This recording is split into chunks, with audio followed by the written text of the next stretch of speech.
It is a dearly held myth among many that the American Civil War was not about slavery.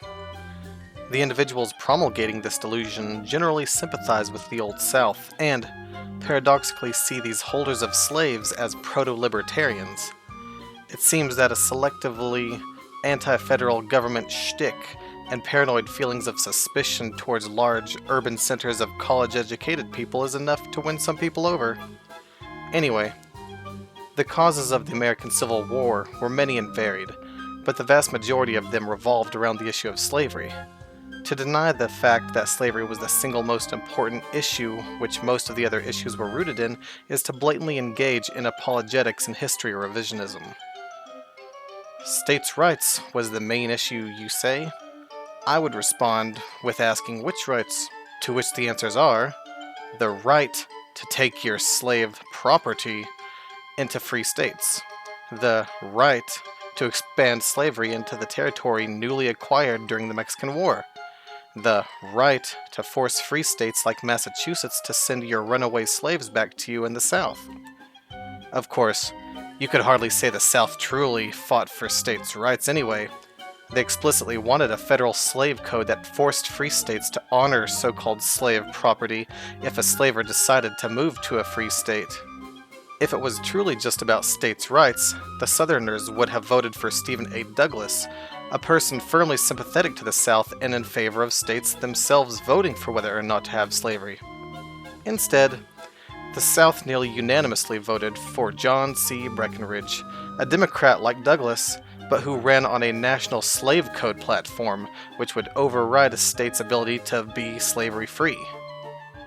The South was also not for liberty. Southern states infringed on free speech and freedom of the press every time a pesky writer or journalist published anything against slavery. Examples being Hinton Rowe and Helper's The Impending Crisis of the South, or Harriet Beecher Stowe's Uncle Tom's Cabin. Not to mention, slavery, as in owning another person as chattel property, is not exactly being very supportive of liberty. Charles Augustus Lafayette Lamar, a mouthful I know, was a Southern businessman who wanted to reopen the slave trade so much that he invested in the ship called Wanderer, which successfully and illegally brought 409 Africans from the Congo to sell as slaves in America in 1858. Fellow Southerner William Lowndes Yancey proposed repealing the ban on the African slave trade. He reasoned that since it was legal for slave states to trade among each other, the African slave trade could not be reasonably prohibited either. Southerners were quite serious about not just protecting slavery as it existed, but to expand it and have it flourish like never before. The future president of the Confederacy, Jefferson Davis, believed in invading new territories like Cuba in order to, quote, increase the number of slaveholding constituencies. His associate, Senator Albert Gallatin Brown, said, "I want Tamopolis, I want Potosi, and one or two other Mexican states. I want them all for the same reason, for the planting and spreading of slavery." George Washington Lafayette Bickley founded the Knights of the Golden Circle, a Southern rights pro-slavery secret society whose name referred to the aspiration to conquer the whole of the Central American and Caribbean countries to expand slavery into.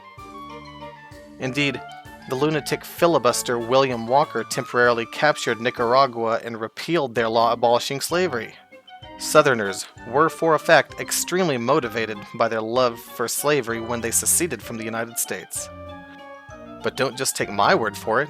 Let us see what the states themselves said in their declarations of secession. Georgia said it seceded essentially because, regarding Lincoln's new administration, quote, anti-slavery is its mission and its purpose.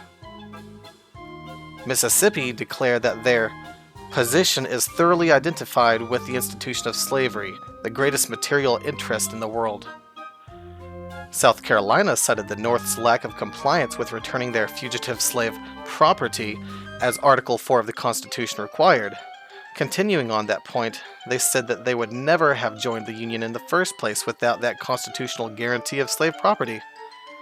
Texas talked about how it joined the Union with the mutual understanding that, quote, Maintaining and protecting the institution known as Negro slavery, the servitude of the African to the white race within her limits, was a relation that had existed from the first settlement of her wilderness by the white race, and which her people intended should exist in all future time. Like South Carolina, they cited Article 4 of the Constitution.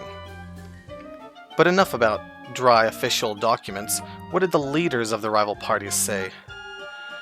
Well, John C. Calhoun addressed Congress in 1949, vilifying supposed Northern aggressions against the South. The speech was peppered from top to bottom with 67 mentions of the words slave, slaves, or slavery. Civil War historian James McPherson cites a Georgian of the times who said, quote, "The slavery question is the only question which in the least affects the results of the elections." Leading up to the 1860 election, in 7 debates between Abraham Lincoln and fellow candidate Stephen A. Douglas, tariffs, national banks, internal improvements, corruption, and all the other popular topics didn't receive a word. Slavery was the only thing discussed. Douglas said that the position Lincoln held, that the U.S. founders included black people when they said all men were created equal, was a monstrosity. Abraham Lincoln, in his second inaugural address, said, quote, "These slaves constituted a peculiar and powerful interest. All knew that this interest was somehow the cause of the war." Jefferson Davis, in the Senate on February 29, 1860, resorted to justifying slavery by saying that it was mutually beneficial to both races and that African slaves really didn't have it bad. He said, quote, "We recognize the fact of the inferiority stamped upon that race of men by the Creator, and from the cradle to the grave, our government, as a civil institution, marks that inferiority." Lastly, the Vice President of the Confederacy, Alexander H. Stephens, said in his speech from Savannah, Georgia on March 21, 1861, that slavery was the South's cornerstone. He said that, quote, "African slavery, as it exists among us, is the proper status of the Negro in our form of civilization. This was the immediate cause of the late rupture and present revolution." End quote. In conclusion, no honest and learned person can deny the fact that slavery was the single most important cause of the American Civil War. Continued denial either indicates gross ignorance regarding the historical facts, or an insidious drive to avoid facing inconvenient truths by justifying existing beliefs by any means necessary.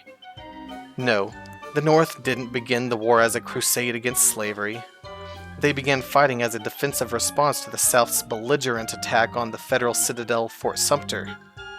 Slavery simply became an issue that could not be ignored by the North after the war started.